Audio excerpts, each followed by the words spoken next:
I'm at Grace Church Road. I went to Waynesboro to bring this man down to this address, and now he's trying to force his way into a house. I'm afraid to move my vehicle.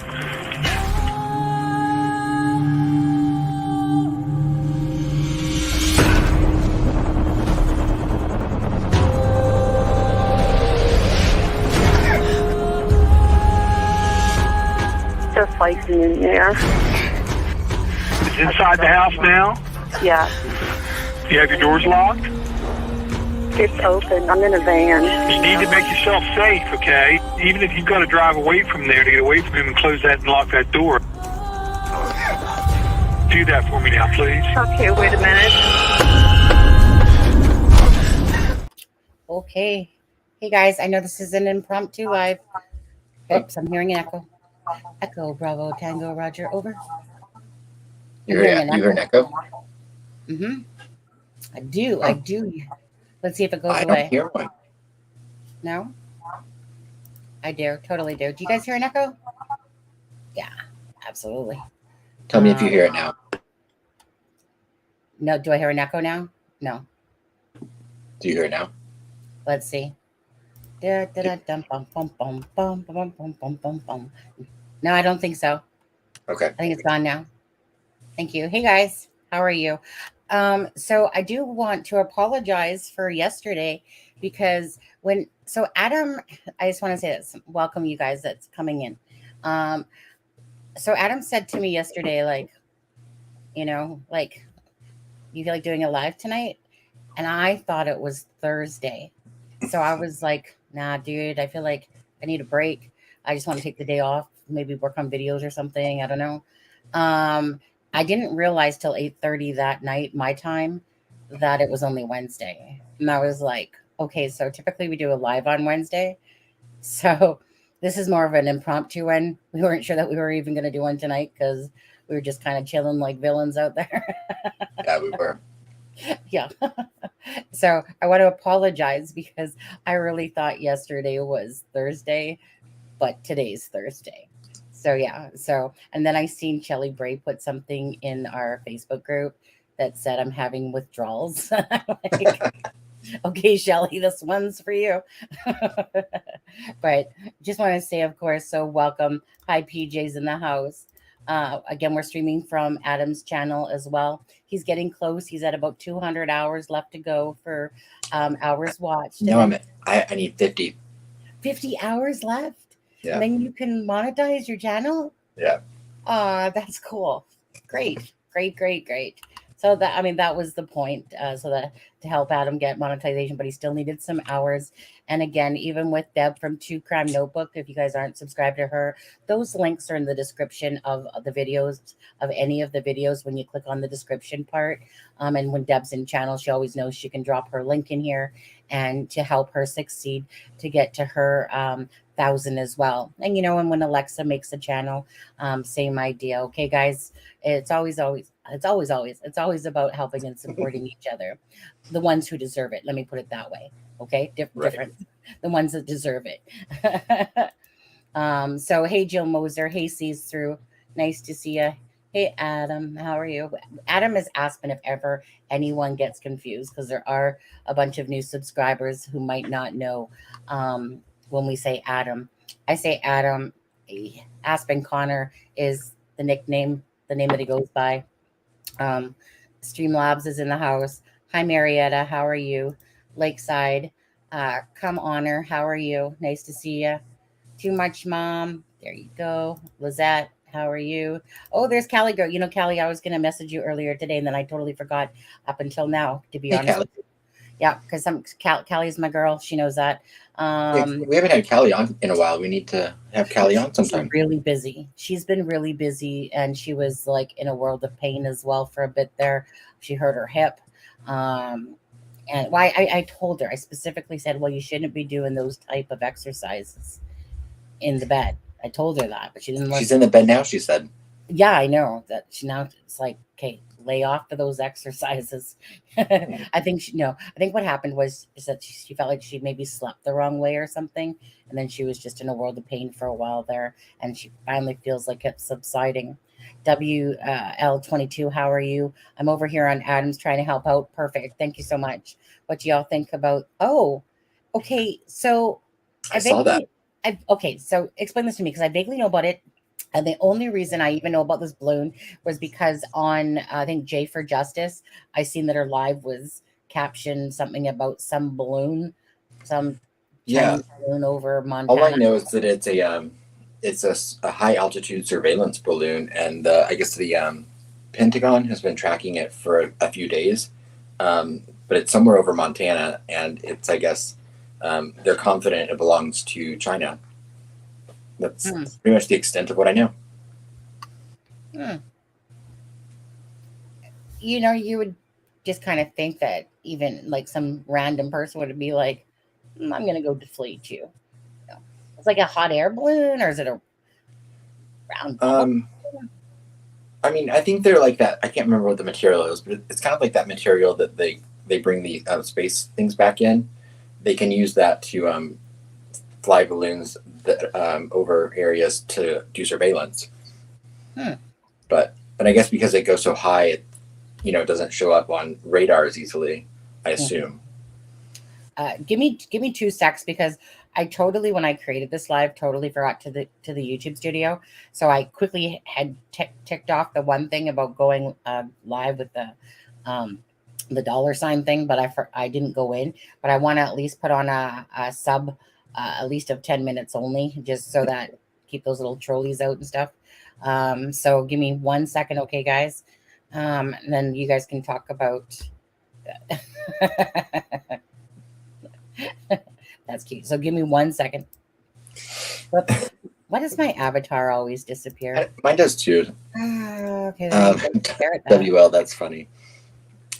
Austin, I love that movie. Which movie is it? Up. Okay. First time I watched that movie, I didn't think, it's an animated film, so you don't think you're gonna like get emotional, and I woohooed like a little baby the 10 minutes into that movie. Just put it for 30 seconds. Put that on there. There we go.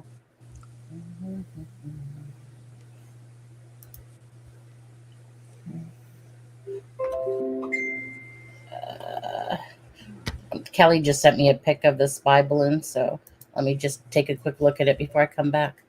Okay. Thank you, Kelly. It looks like a white orange. I'm looking at it on my computer now.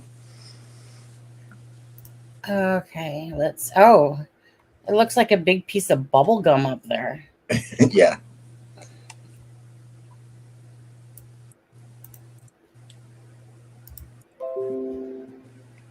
Too much money. Yeah. It's got these black things hanging from it. Let's take a look here. Oops. Downloads. Okay.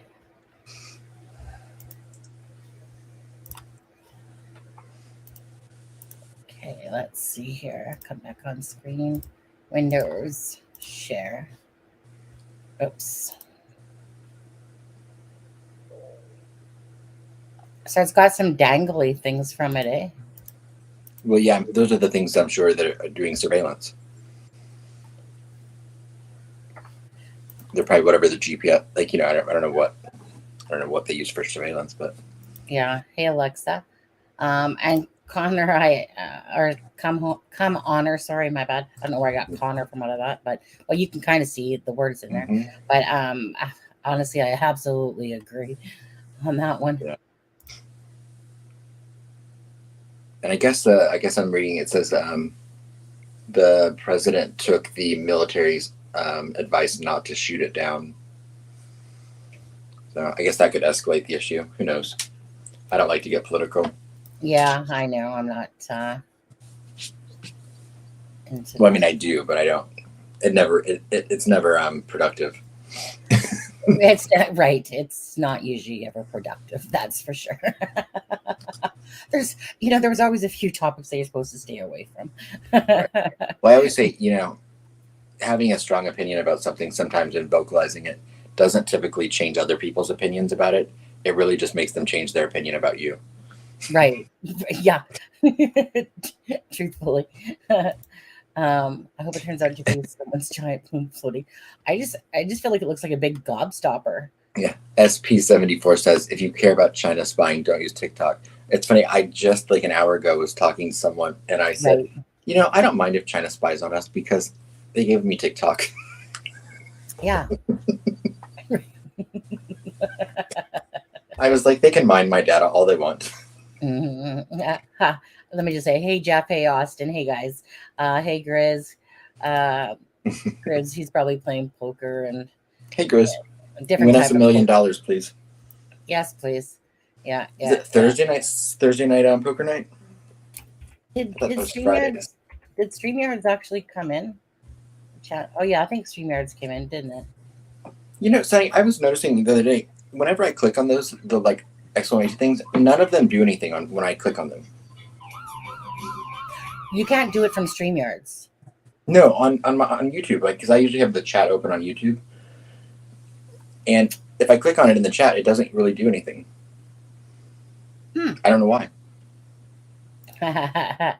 Oh well, let me take a quick boo at that, and then we'll get into Sorry everyone. some topic. Like, sometimes it's like squirrel, and if I don't see it right then, it'll go out of my mind. Let me just take a boo here quickly, like what you're speaking of, and let me see your channel live. Whoopsie, there's myself. Let's see here. Well, I haven't seen one come up with a link yet, though. Here, let's put in the merch store one. Let's put in the merch. Yeah, let's put in 4. If you guys haven't checked that out and are new to the channel, again, It's a Crime and Shame isn't just about the brand. It's about it's about different lines, to be honest with you. There's the Abby and Libby one out there for Valentine's Day right now. So let me just, okay, so please check out the merch. So let me just see. And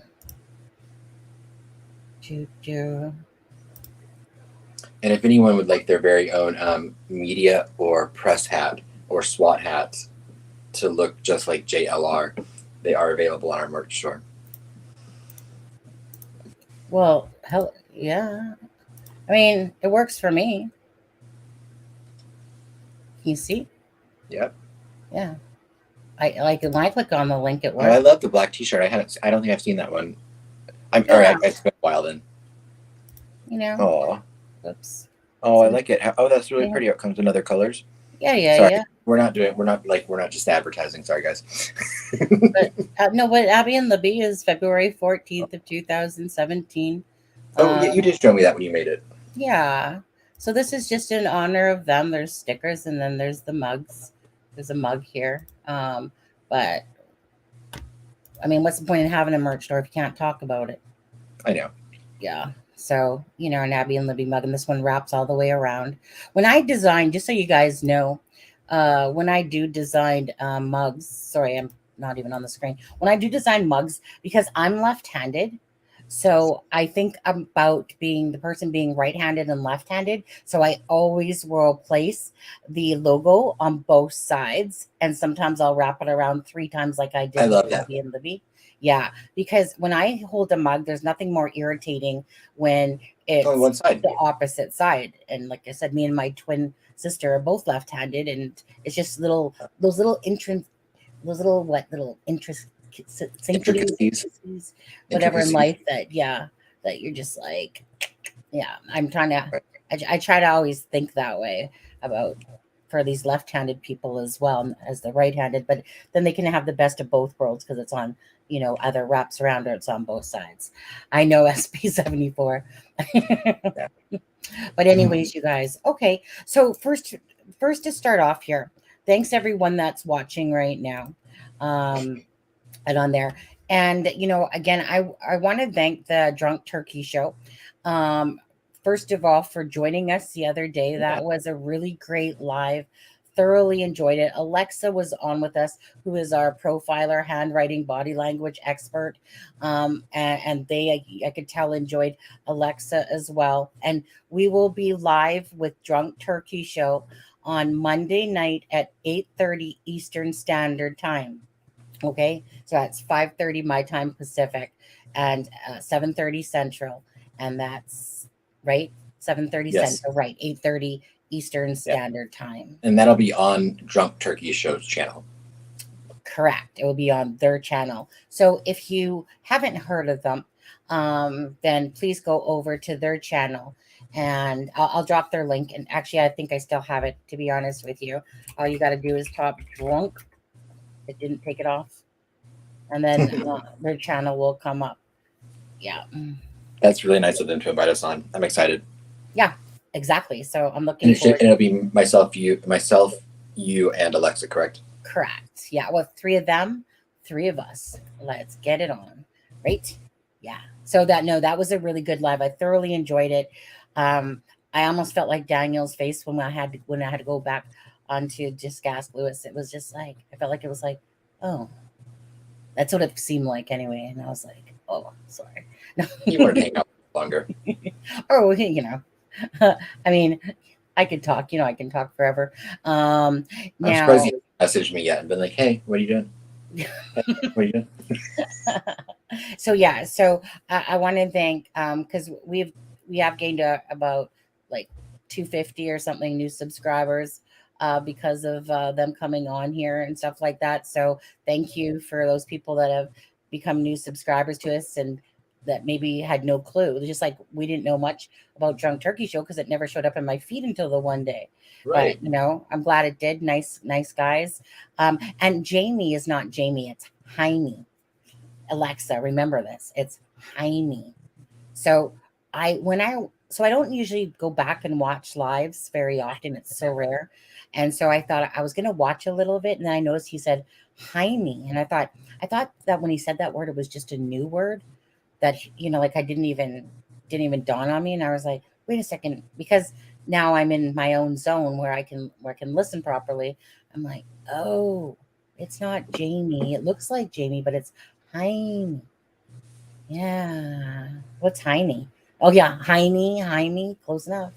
Heineken, is that what? Anyways. Or your Heine.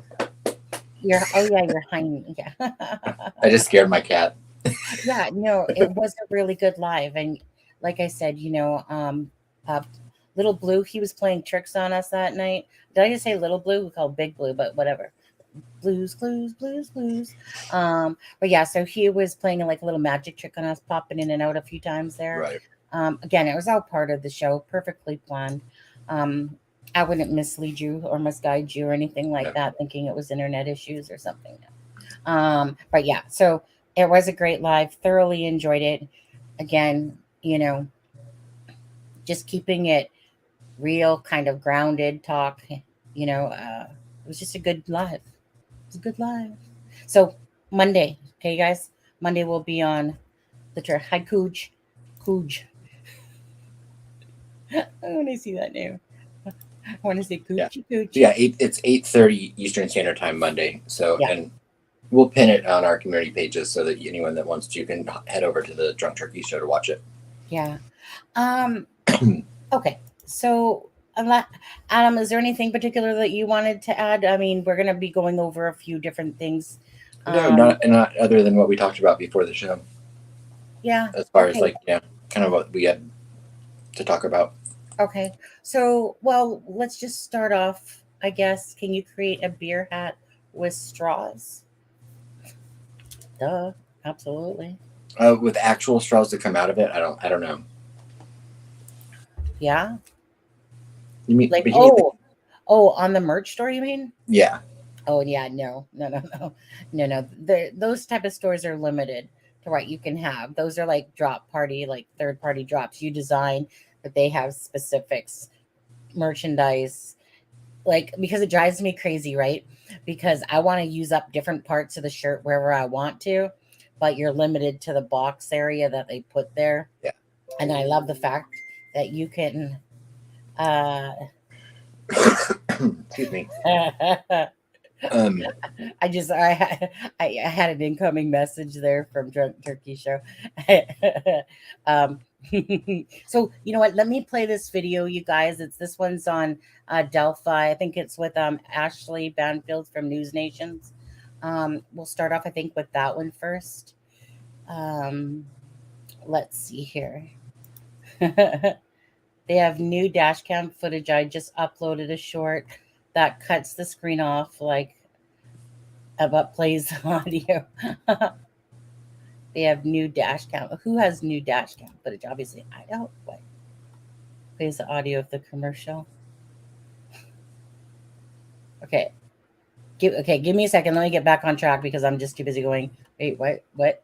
I'm not really sure who this is talking about. Don't tell her I said so.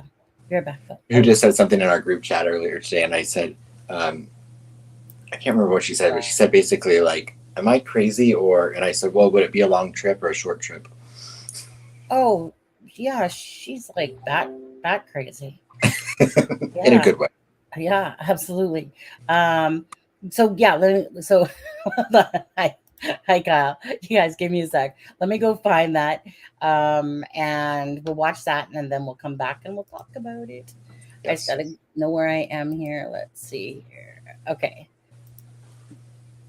Dun, dun, dun, dun, dun.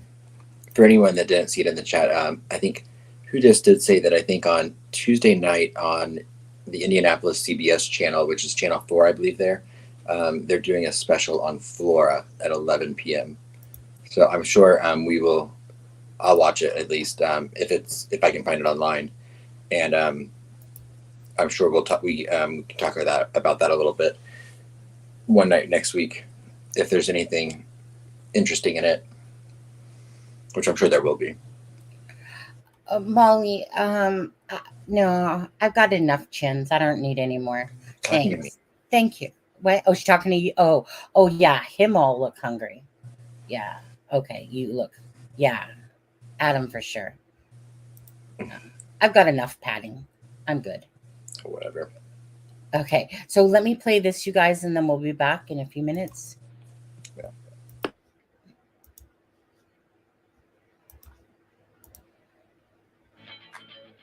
When you shop Wayfair's big furniture sale, you get deals so big, we'll have you saying, am I a big deal? Because it's a big deal when you get a big deal. Wayfair deals so big. The heck is that? Looks like the trial of the man charged with murdering 2 young girls in Delphi, Indiana back in 2017 is not going to be moved out of Carroll County. But in the interest of objectivity, it looks like the jury will be made up of citizens from outside that jurisdiction. Here's the senior correspondent, Laura England. The judge overseeing the high-profile case of Richard Allen, who has been charged with the murders of 13-year-old Abby Williams and 14-year-old Liberty German in Delphi, Indiana, is working to keep the upcoming trial in the county where the crimes occurred for a number of reasons, while also finding potential jurors who don't live so close they could be biased in the case. The case has been followed closely by many in the true crime community who attended Friday's hearing. This was her trying to find a compromise that perhaps got them a less biased jury pool. I think it would be almost impossible to seat a jury in Carroll County. There's only a few thousand people in the city of Delphi. And back when the girls first went missing, several hundred people got involved in the search for the girls.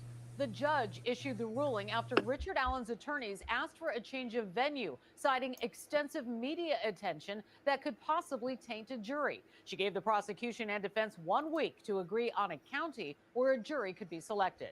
Abby Williams and Liberty German vanished February 2017 after being dropped off for a hike along a popular abandoned rail bridge in their hometown of Delphi. Their bodies were found the next day in the woods. Court documents revealed a bullet found near the girls had been linked to a pistol owned by Allen, who has pled not guilty in the case. The judge also ruled that a temporary gag order will stay in place. A bail hearing was set for February 17th.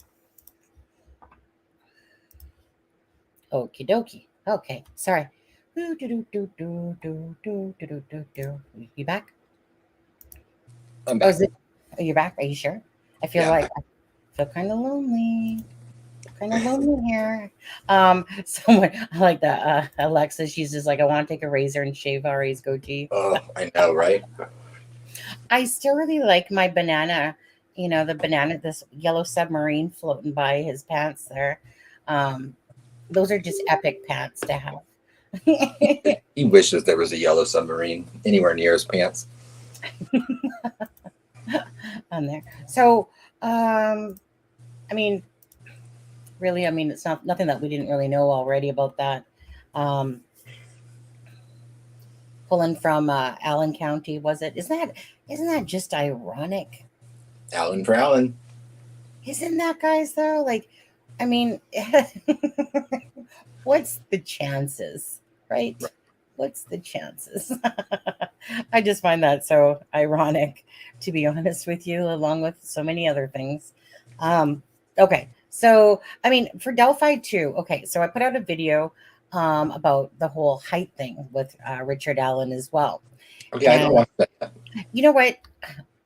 Maybe I'm just going to go to it really quick because it's not a very long video. What if you get a copyright strike from yourself? I guess I'll just have to live with it, I suppose. I know, right? I'm going to have to report myself if I do. I'll report you. I'll copyright you. Thank you. Or you can copyright me for playing it on my channel. Let me just go see. Let's see. Whose strange channel is this? Oh, here it is. Okay. I mean, you guys are just going to have to stare at me again. Okay, both on the video. Okay, so let's just play that again because I do want to talk about that. Okay. You like my face there? Justice from It's a Criming Shame. So before we get started with this video, if you have not subscribed to this channel, get subscribed. Consider subscribing. The like button. And also, if you could give a like and a share, that would be great. So we're going to talk about Richard Allen and why can none of us figure out exactly how tall Richard Allen is? Why? Because it's been very confusing this whole time.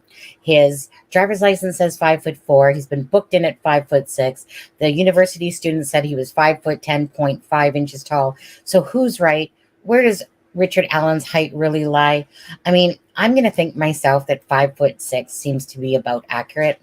Now, that's just based on the fact that he's a small guy. He's not overly tall. And when I was looking on Reddit today, I seen a posting from about 11 months ago. So that's prior to Richard Allen being arrested.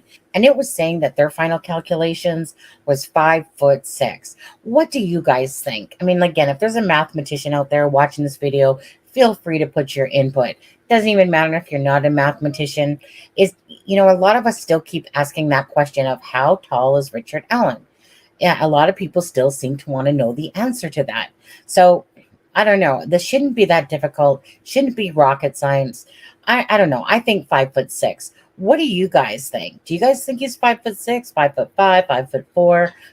You tell me in the comments below. You guys, again, give this video a like and a share and appreciate your time, and we'll talk to you soon. Okay, so according to mine and Deb's mad math skills here, we're going to deem that the bridge guy, and this is being generous because he's probably pushing himself back up on the wall and his head's tilted back, giving him a little extra leverage there. So we're going to deem it as 5'6"3/4, and that's going to be our final answer, or at least close enough to it. So as for the university students and the teacher, we're going to say this. You had one job to do, one job, and you failed. Okay, everyone. So I think that we've solved the third world problems right here, Deb and I. And so if you can go over to Deb's True Crime Notebook, that would be amazing. And of course, give this video a like and a share. So that's my final answer. There's just, honestly, it's so many people are still asking that question, hence why I put out that video, because everyone wants to know, like, what's the accurate number? And the most accurate number that you can at least get without somebody literally going and measuring the little guy himself. But based on that wall and his chin's back, so he's trying to create a little bit more height there, and he's probably doing this, Right.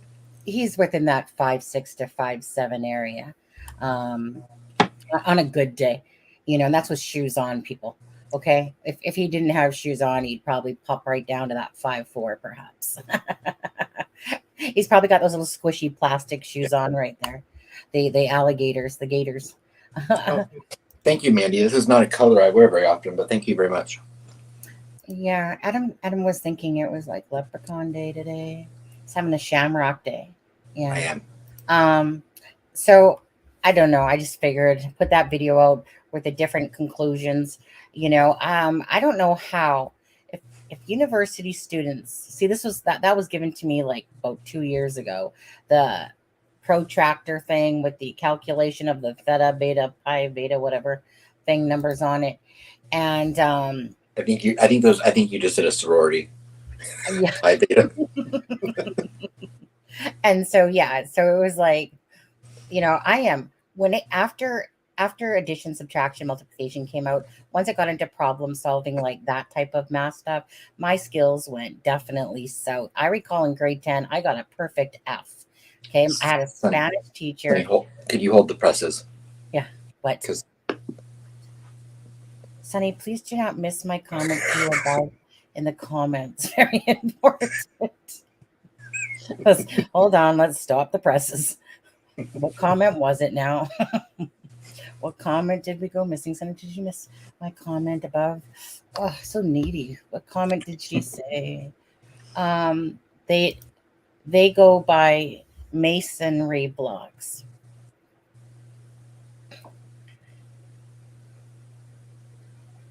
Okay.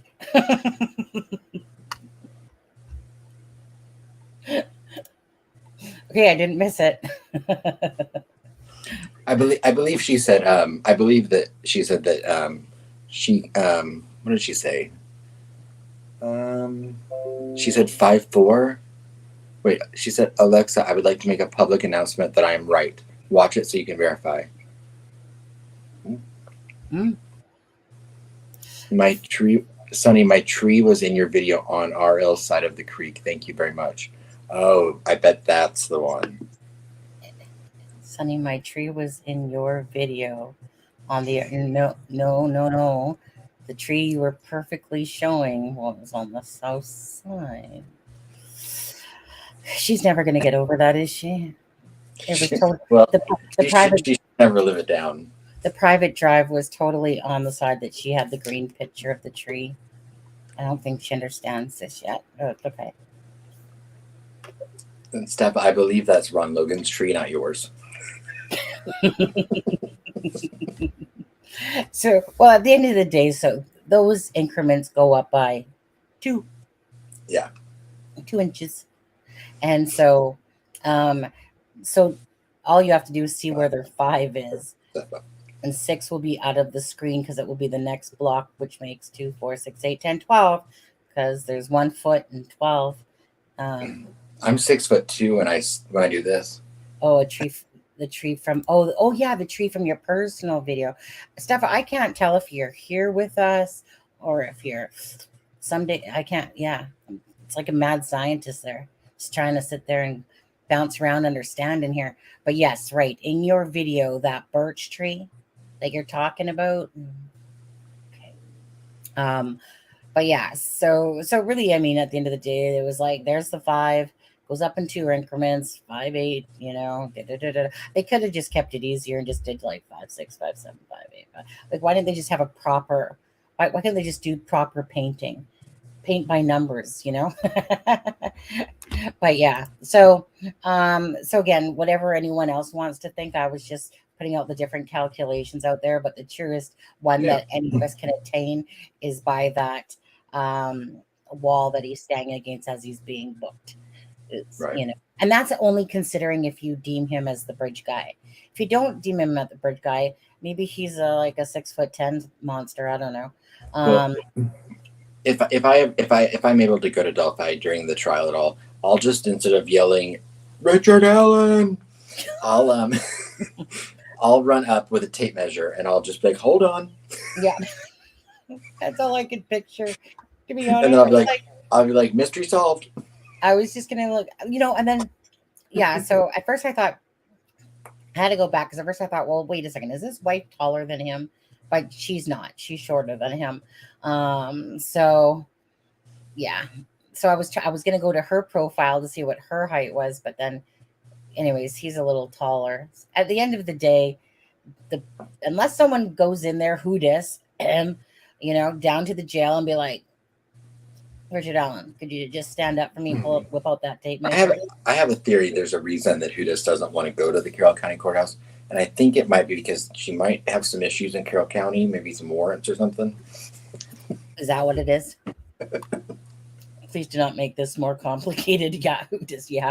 Yeah. We don't need to throw any more wrenches in that. Let's just keep it simple. Anyways, and okay. So as for Delphi, we'll be doing a live tomorrow again, and we'll talk about Delphi and Idaho. I mean, there's a whopper 64 people in here. How do we gain 250 something subs and there's only 63? Is it because it was an impromptu live? Was your thumbnail? Maybe it just didn't reach it. I told Adam today. I specifically told Adam today. You stay home and you make pictures and you cut them out just like JLR does. And you go, oh, no. Right. Yeah. I mean, I have the eyes for it. I can be like, you do. And the mouth, too. Yeah. I have a big mouth. You would think you have the big mouth, but I have it. It's called yeah, on there. But so again, this live right here is just, it's invisible. But I want to show you guys an article that popped up in my feed, and it's about what am I thinking? What's my word? The BTK? Professor. Oh no, the professor. The Purdue professor. Yeah, this was interesting. Was charged. So let me pull up that on the screen, you guys. Is this an article or a video? It was an article. Okay. Yeah. I know you guys just, there we go. See, look at that right there. Okay. Look at you doing your own research. I know, right? I mean, I love it when something pops up in my feed and I'm like, what? Yeah. Okay. So it says right here, Purdue professor arrested for propositioning women and dealing in, obviously, the M here, meth. Okay. Lafayette, Indiana, Purdue professor was arrested after being accused of dealing meth and propositioning women for S favors. Okay. According to the Lafayette Police Department, Sergey Masheret, let's just butcher the name, Sergey Masheret, okay, 65, of Lafayette, was arrested on Wednesday after a lengthy investigation into reports of a suspicious male approaching women. Masheret faces charges of making unlawful proposition, dealing methamphetamine, and possession of methamphetamine. Indiana code describes making an unlawful proposition as offering to pay someone money or other property to engage in that word, or conduct. Okay. We're trying to be good here with YouTube. Okay, guys, that's why if I'm not saying the words, just think of SA basically. Right. So Masheret is listed as a professor of aeronautical and astronautical engineering who has been at Purdue since 2014. Purdue University said that Masheret has been placed on leave and is barred from campus. The university is fully cooperating with the investigation into Masheret. Lafayette Police said that the investigation into Masheret began in December after the department received several tips regarding incidents of suspicious men approaching women. Police said the incidents were reported several times over the last 2 months. Investigators eventually identified Masheret as a suspect who reportedly used a plainclothes officer to obtain information on Wednesday, which subsequently led to a traffic stop near the intersection of North 18th Street and Union Street. Please, Hudis, isn't that near your home? That's near Hudis. Police said that the traffic stop led to Masheret's arrest.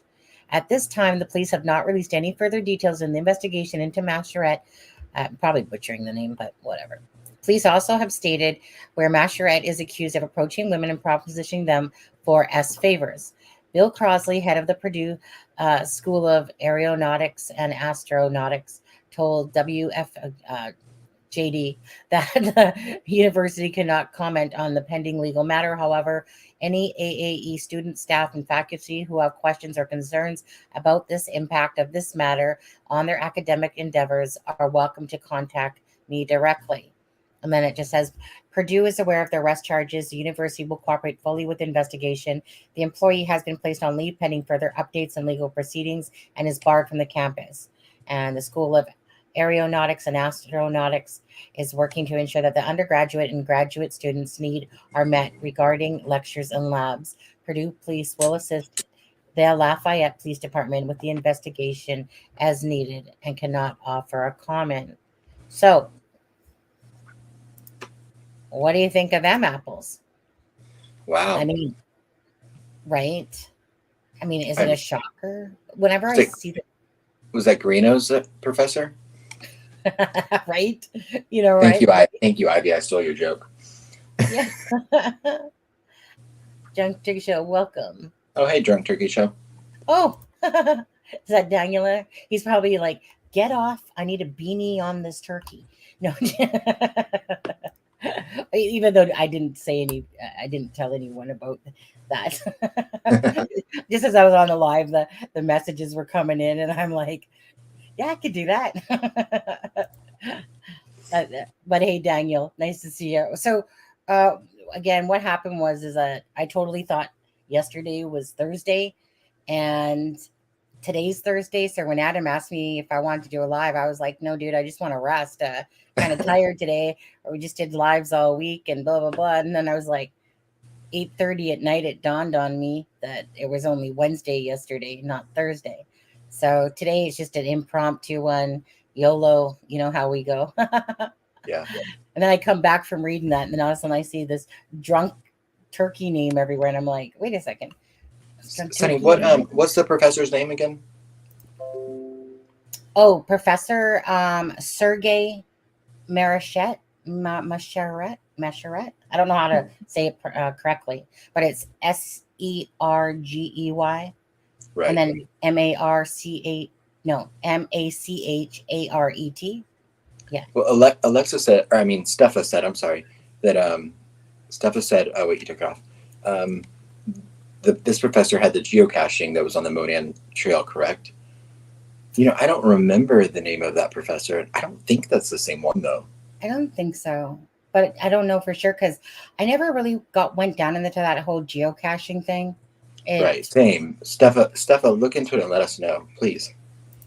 Yeah, Steffa. You take a picture. Take a picture of him by your tree. Yeah. Yeah. By the tree. Yeah, Stefan. Stefan, you have your people contact our people and let us know if that was the professor. I know that there's there was this lady once who lives within the area, and she obviously knows a lot of people. But if I ever listened to that particular lady, trust me, everyone in town would be guilty of the Delphi case. Like she had it so that it was like the dentist, the doctors, the who's those people that dig up bones, those people, archaeologists, yeah, those people, or an anthropologist, no, archaeologist. Yeah, I just remember, and finally I was like, look, I'm not here to tell this wax, like this person inserted themselves, and the thing is that they were very passionate about the case. But it's kind of like when sometimes people, they try to get you to tell their thing. What is that? Is that a subscriber? No, that was a sponsor.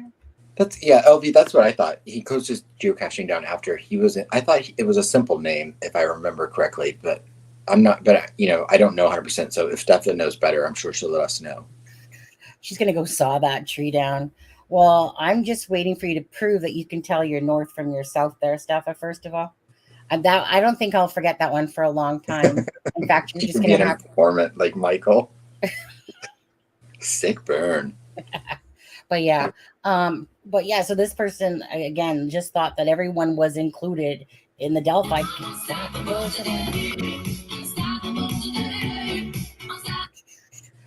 Sunny, what if there was a female in our area and we could all look like her. I do kind of Okay. feel bad for all the men in town who have been accused. Yeah, Well, I mean, even Mike Patty himself, was accused and had to, be ruled out. So it is sad, but you know what? Like I said, for me personally, I feel badly that I called somebody out because I really thought in my heart of hearts that I was right and that I was doing the right thing. right. Why does that keep going on? Oh, somebody bought some memberships. Oh, thank you. I didn't see that. Oh, who did that? Oh, God. 1 second. Yeah, well, you're doing that. I mean, I agree. It's of course disappointing, that so many people had to be looked into, but I guarantee you, like in Mike Patty's case, I'm sure if it meant getting one step closer to trying to find the person that did this to the girls, I don't think any innocent person would mind being ruled out. Yeah. And sees through. Thank you for gifting people memberships. I was wondering what was going on there. I just like listening to the music. No, it's okay. I wasn't taking you as shaming me, to be honest. Yeah.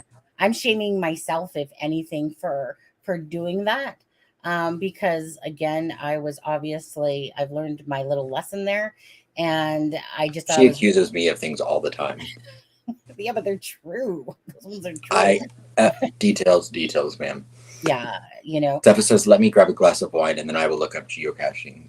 And okay, Steffa. And that's the thing too. Let me grab a glass of wine, Steffa. I think you do fine without any. Oh, yeah. She meant another glass of wine. Oh, another.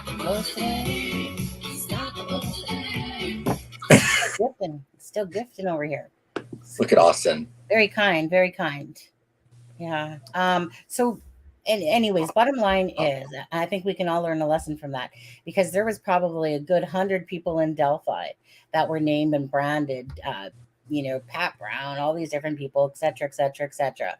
And yeah, and these people live in a small town, right? So at the end of the day, it's not a very wise move to be calling out people's names that, to say that they're the, person. So what do you think, Sonny? What did you think of that screenshot that someone sent me that I sent you the other day? That had another name on it. Oh, okay. So that was the one that someone said that Barbara McDonald thought that it was this person, and it's a name that we've never seen before. I sent it to someone. Sent me a screenshot. This is from a YouTuber named Julia. I'd never seen the channel before, so I wasn't familiar with the channel. But so I asked. I said, "Oh, where did this come from?" And she said, "Oh, it was a comment by Julia on her own YouTube video." Yeah. And it named someone. It said, "This is Barbara McDonald's POI." And so of course I sent it to Sunny, and in 5 minutes she was like, "Oh, I guess this is the guy, but I don't know anything about him." And it's because this person would own some sort of fishing store, be a hunter. Right. I didn't dive into it at all, because at the end of the day, for me, once Richard Allen's picture came out and then you had to compare. Now, I'm not going to say that there's not other people involved. I believe that there absolutely is others involved, that there's this connection. There's no way that, to me, that this one person and the timing of Kagan Klein, and it just seems like there's so much there that it's hard for things not to be there. We know that stuff like that can happen, obviously, but that's why for me, I'm just we'll check and still deep dive, but right, still wait. I'm just waiting. Yeah, I was like, that's the same. That's why I wasn't going to make it. Well, that's why I wasn't going to show the screenshot, because I don't know the person and I don't want to just put their name out there. But I believe if I can find the thing back. Yeah. I believe it was a comment by Julia that said this is, and it wasn't Julia saying this was she was saying this is Barbara McDonald's POI. Right. But I had never seen the name before. Yeah.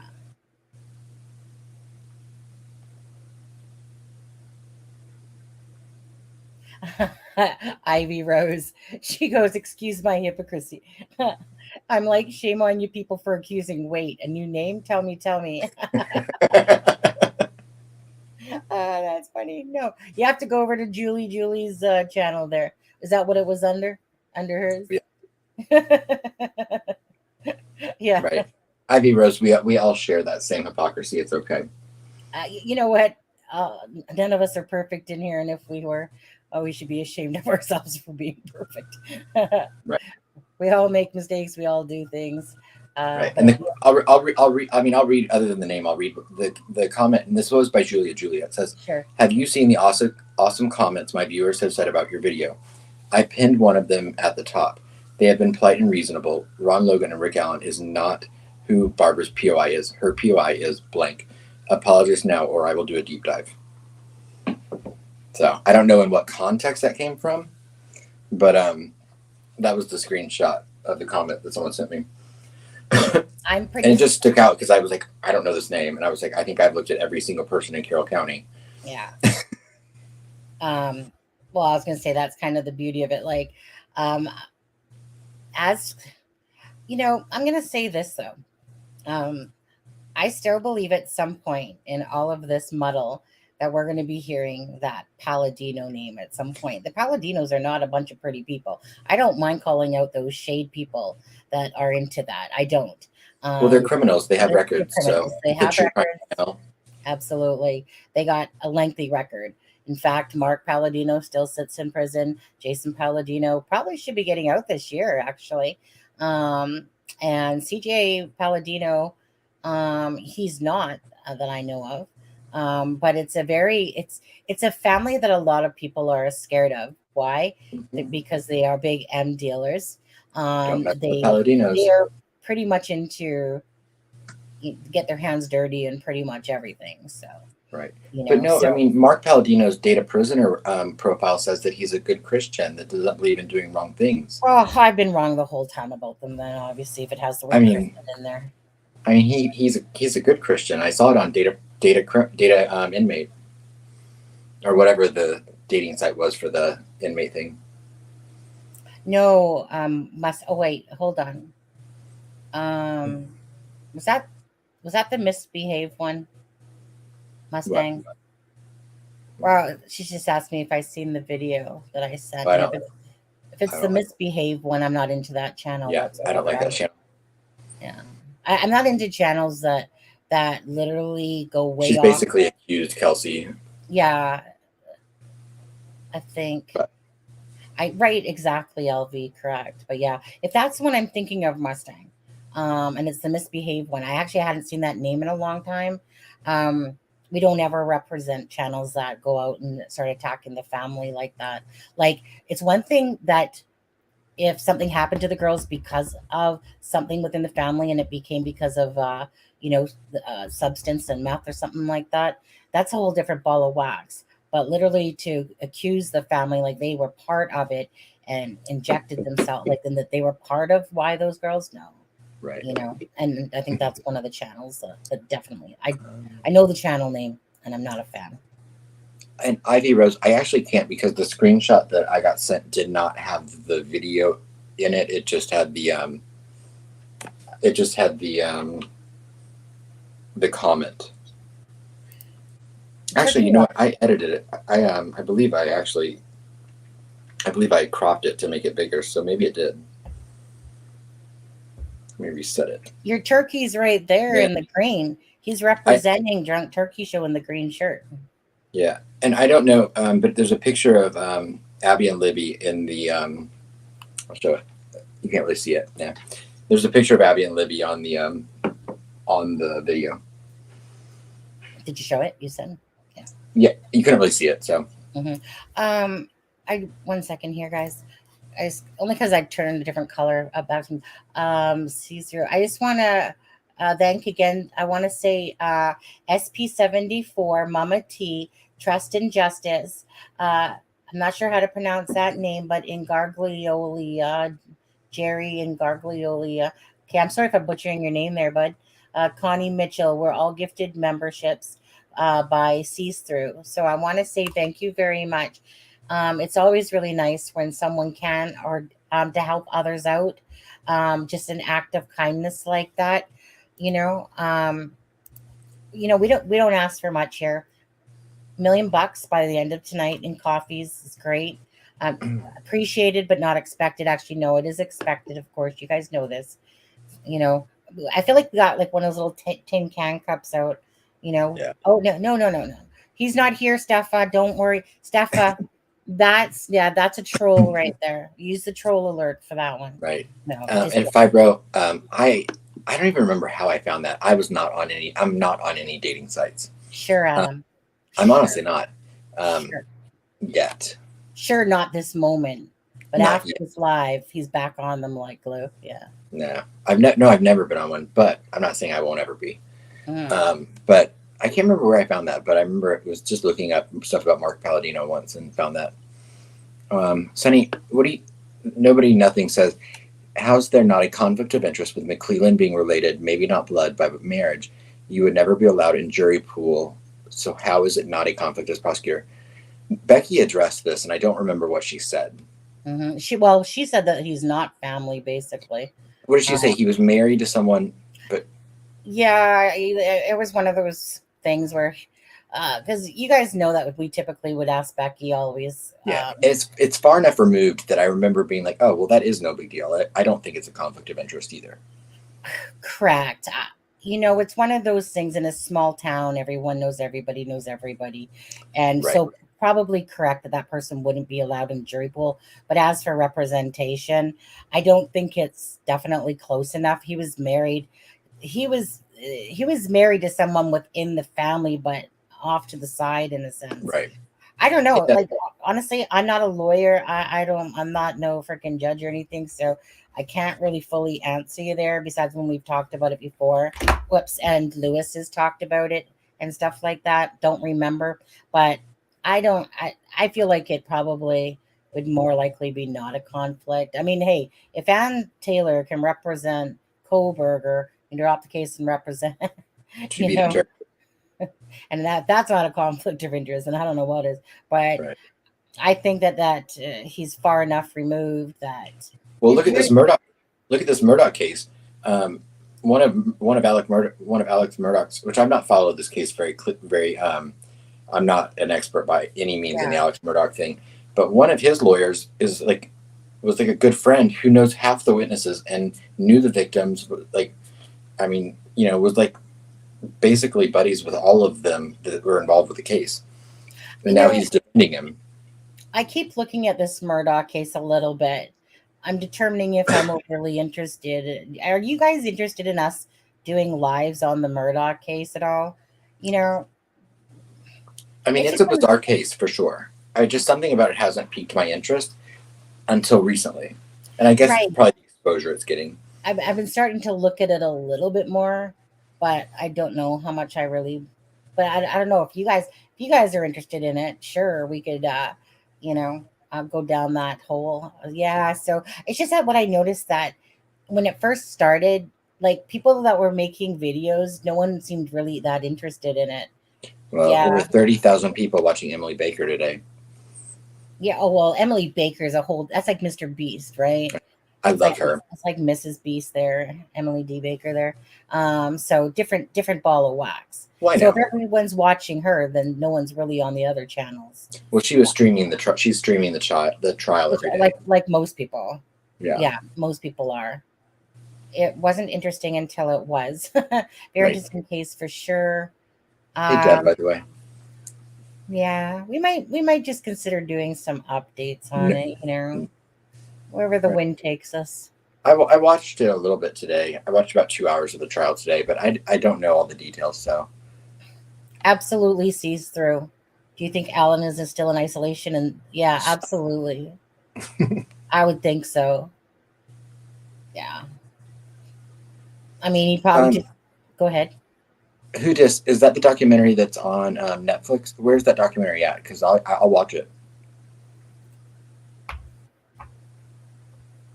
Which documentary? I'm assuming she means about Alex Murdoch. Did you say hi to Deb, Sonny? No. Who's Deb? Oh, you mean Deb that used to be on the channel with us? That one? Yeah. Alexa's going to be traveling next week. Right. Yeah, Deb, don't forget to drop your your channel in there for anyone that's not subscribed. Again, thank you guys for all your support and everything like that. We appreciate that. Yeah. And again, for Drunk Turkey, who's in the house, Daniel, again, thanks for joining us the other day. It was a great live. Thoroughly enjoyed it. No, I don't kiss anybody's butt, but I'm just keep it real. Thoroughly enjoyed that live. Are you kissing butt? Trying. It's not working though. I'm not good at kissing anyone's butt, to be honest with you. Adam, bend over. Let me see if it works. No, I'm just kidding. No, I can say that. I mean, son would be like, "Oh, go make a thumbnail," and then I'll be like, "Here," and she's like, "I don't like it."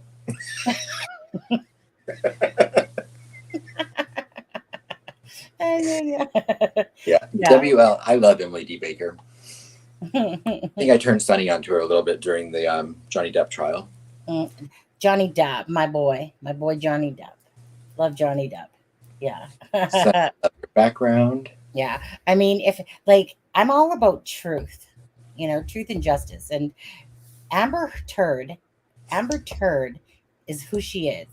She's exactly like my older sister. And she just literally, I do not talk to my older sister. I do not like that type of vile, person in my life. And you give somebody enough chances.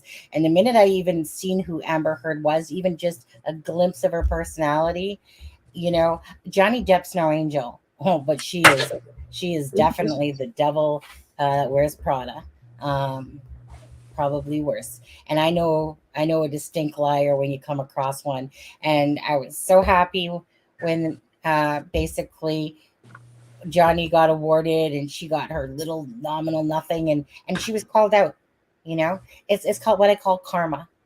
You put yourself out there and you sit there and you lie and you think that it's going to work, and then because you don't even realize the depth of what lawyers can get into and the questions that they can twist and turn on you to prove and show that you were just a liar. So Johnny Depp, yeah, I like watch. Yeah. Did you ever watch The Umbrella Guy too, guys? The Umbrella Guy. I love The Umbrella Guy as well. And they called him out, the defense. That was pretty funny, calling the Umbrella Guy out. Right. But anyways, Deb 7 guys, 7 subscribers away from 440. Okay. Anybody have some Delphi more questions for Delphi? Because remember, we're going to be going into the live tomorrow with Delphi as well. And we'll have, this stuff isn't prepared stuff tonight. I have a great time on the live. Look forward to have. Yeah, absolutely. Yeah, we're excited. Daniel. Thank you, Daniel. We're excited. Yeah, we're going to bring our little turkey flaps over there, our little turkey wings, and go over there. I need to put actually, no, I never told anyone what I did today, but I need, after this live, I need to go do something. It involves a beanie. Thug's life. Steffa has a Delphi question. Okay, what? Oh, Steffa. Ooh, she's still here? She went and got that glass of wine, so there's no telling what she's going to ask. All right, let's guess. Okay, we got a half an hour, Steffa, no problem. What you got? Come at us. Oh, question's over. All right, moving on to Idaho. Marietta. Yeah, you guys definitely. If you guys aren't subscribed, consider subscribing. All you have to do is type in drunk, and then they come up. Again, that will be with Daniel, Big Blue, and Jaime. Now I think of a beer when I say that. Jaime, like a Heineken. Yeah. Well, don't ruin it. I'm going to hear your voice now going, Jaime. Yeah. I know. I really liked listening to Alexa and, Daniel. Alexa's sucking up now. Alexa. Brown, right there. Yeah. Okay, Steffa. Anytime. Okay, I'll be back in 5 minutes. Have him cover me. Okay. No, I will be back in just a second.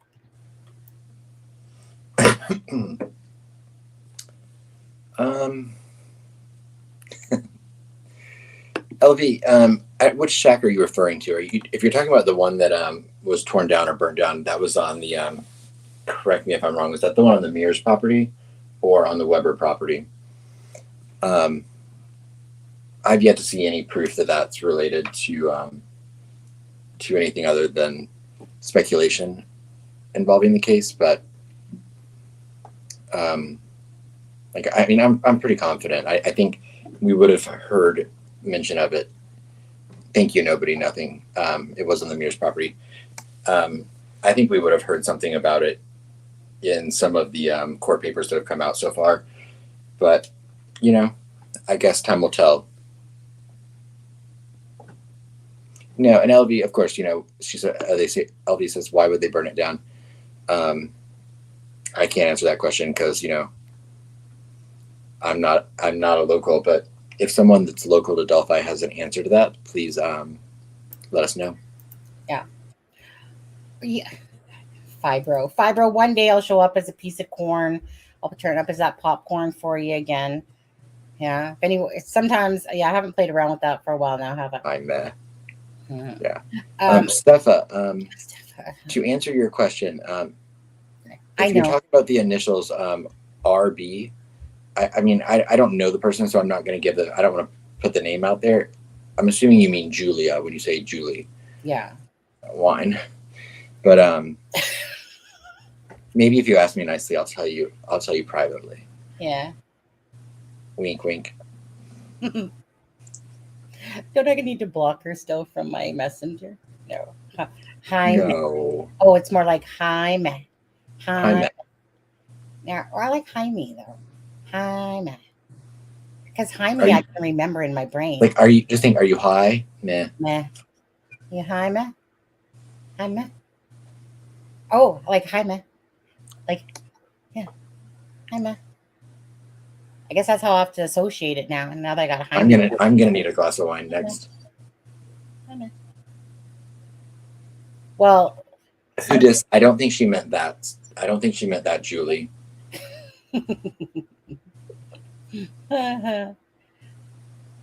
No, he's not. I think he's making tie-dye shirts, as far as I know, with his girlfriend. Right. Like kind of Libby was wearing. Sunny blocked me. Did you do that? I was joking a couple months ago with I think it was Mel from Cold Truth that I was like, what are we gonna do? Like, I was like, are we gonna have to start doing like Delphi reunion shows like once a year, like after the fact, and be like, just to give an update on where everyone's at, and be like, right, okay, here's what Pat Brown's up to today, and Julian Powell. Pat Brown. Okay, like there are so many people. Hey, actually, Daniel, let me ask you a question. Do you at all think that, I guess we could probably save this for Monday, but whatever. Do you at all think Pat Brown has any involvement whatsoever with Delphi? Yeah. Just a question on that one. Right. Now, to go over it again, okay, so there was the unspent casing that was found between the girls at the crime scene. Which is basically, it wasn't a fired round, it was an unspent round, but it has markings still, because when you check it back, it still gets the markings on it, and that's how they identified the unspent casing that they found to Richard Allen's gun. Now, I really miss my source there. Right, because so that's what I was going to talk about. Source said that, and this is a good source. Source said that there was another spent casing in Richard Allen's backyard that was from the same gun. They were able to use to help match, to build on the forensic evidence of the unspent round found at the scene. Right. So this is also the same source that told me a month before the affidavit came out, the quote that Richard Allen's reason for being at the bridge that day was that he was looking at fish, which is verbatim in the affidavit. Yeah, and this we know we hate using the word source, but I hate it. You can't. But this was a good one. Yeah, but I was going to say this was a very good one. So good, in fact, that you just cannot not know